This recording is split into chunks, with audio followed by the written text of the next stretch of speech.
जुहार सांग मैंने आपण मानक फेर थे स्वागत जनाऊे ऑनलाइन सेवा वितरण ज्योति जेन अभिभावक मैंने आरटी थी निजर छुआकर पहला राउंड एडमिशन करी नाई पारिथिले सेमानकर लगी गोटे बड़ खुशी खबर आसीचे। ओडिशा प्राथमिक शिक्षा निर्देशालय तरफ एडमिशन तारीख के बढ़ी दिया जायछि। आज ओडिशा सरकार गोटे लेटर जारी करिछन जेनटा कि मुई आपनकर सामने देखौछे। देखुन सरकार को ई नुआ चिठी लेटर नंबर 6600 हिसाब रे नुआ तारीख आरटी सेक्शन 12(1)(c) थी पहला राउंड ऑनलाइन एडमिशन एवं 30 एप्रिल 2026 तक चलवा।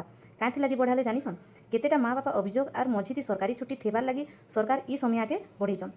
स्कूल को स्ट्रिक्टली निर्देश दिया जाइए सबू प्राइवेट स्कूल के कहा जाइए कि सेमाने ई तारीख भितर एडमिशन काम सारबे और छुआंकर सबू कागजपत्र भल करी जांच करबे। ई चिठी थी सरकार मोस्ट अर्जेंट बोली लिखिछन। सेथिर लगी जदि आपनकर छुआर ना आरटी लॉटरी थी आसीचे तेबे डेरी नाई करी तुरंत स्कूल संगे देखा करन।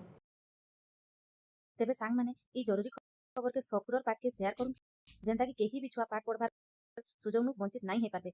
मोर इनफॉरमेशन जदि आपनको भल लागला आ एंता ऑनलाइन सेवा और सरकारी योजना विषय जदि जानबार के चाहूछन मोर चैनल के लाइक करूँ और सब्सक्राइब करूँ। जुहार।